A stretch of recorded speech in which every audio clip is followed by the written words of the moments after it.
ओम नमः शिवाय।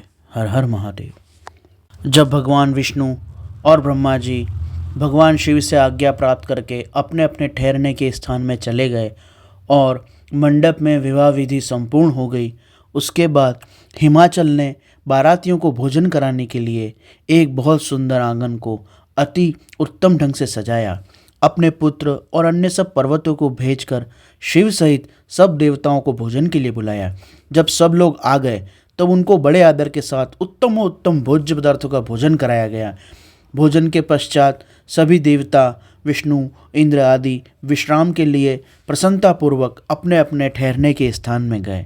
मैना की आज्ञा से स्त्रियों ने भगवान शिव से भक्तिपूर्वक प्रार्थना करके उत्सव से परिपूर्ण सुंदर वासभवन में उन्हें ठहराया।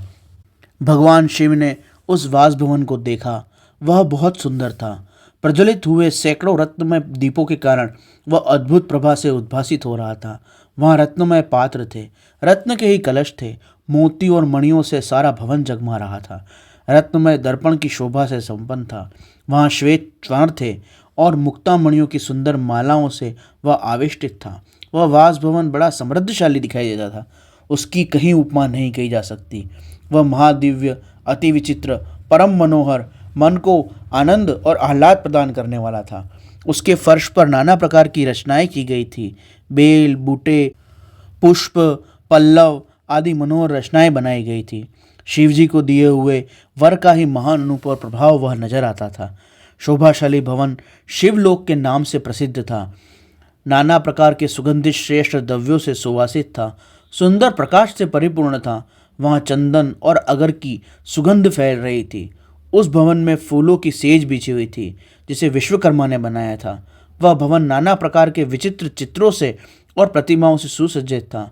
श्रेष्ठ रत्नों की सारभूत मणियों से वह सुंदर हारों द्वारा अलंकृत किया गया था। उसमें विश्वकर्मा द्वारा निर्मित वैकुंठ, ब्रह्मलोक, कैलाश, इंद्र भवन तथा शिवलोक आदि का सम्मिलित सुंदर रूप नजर आ रहा था। ऐसे आश्चर्यजनक शोभा संपन्न उस भवन को देखकर हिमालय की प्रशंसा करते हुए भगवान शिव बड़े संतुष्ट हुए, प्रसन्न हुए। वहाँ अति रत्न में जटित उत्तम पलंग पर परमेश्वर शिव बड़ी प्रसन्नता से आराम करने लगे, विश्राम करने लगे। उधर हिमालय ने बड़ी प्रसन्नता से अपने समस्त भाइयों और बंधुओं और संबंधियों को भोजन कराया। हिमाचल इस प्रकार आवश्यक कार्यों में लगे हुए थे।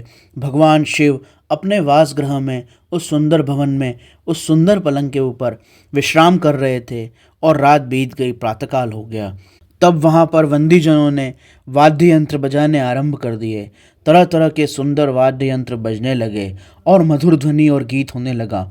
उस समय विष्णु आदि सभी देवता आनंदपूर्वक उठे, सानंद उठे और इष्ट देव भगवान शिव का स्मरण करके कैलाश चलने के लिए तैयारी करने लगे।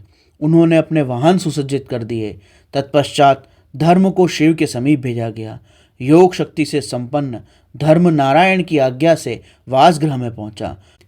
वहां पहुंचकर धर्म ने भगवान शिव से कहा, हे प्रमथ गणों के स्वामी भगवान महेश्वर, उठिए, जागिए, आपका कल्याण हो, आप हमारे लिए कल्याणकारी होइए। जनावास में चलिए, वहाँ सभी देवताओं को कृतार्थ कीजिए। धर्म की यह बात सुनकर भगवान शिव हंसे और उन्होंने कृपा दृष्टि से शैया त्याग दी। उसके बाद उन्होंने धर्म से कहा, तुम आगे चलो, मैं वहाँ अवश्य पहुँचता हूँ। भगवान शिव के ऐसा कहने पर धर्म जनवासे में गए। तत्पश्चात शंभु स्वयं वहाँ जाने को उद्यत हुए। यह जानकर महान उत्सव मनाती हुई स्त्रियां वहां आई और भगवान शिव के चरणांदों का दर्शन करते हुए मंगल गान करने लगी। उस समय लोक रीति का पालन करते हुए भगवान शिव ने सभी प्रातःकालिक कार्य किए और मैना और हिमालय की आज्ञा लेकर जनवास को गए। मुने, उस समय बड़ा भारी उत्सव हुआ। वेद मंत्रों की ध्वनि होने लगी। लोगों ने विभिन्न वाद्य यंत्र बजाए, गीत और गायन और नृत्य किया। अपने स्थान पर आकर शिव ने लोक रीति के अनुसार मुनियों को, विष्णु को और ब्रह्मा जी को प्रणाम किया। फिर उपदेवताओं और अन्य देवताओं ने भगवान शिव की वंदना की। उस समय जय जयकार, नमस्कार, वेदों मंत्रोच्चारण की मंगलदायिनी ध्वनि होने लगी। इससे सब और कोलाहल छा गया और उत्सव बहुत आनंदपूर्वक मनाया जाने लगा।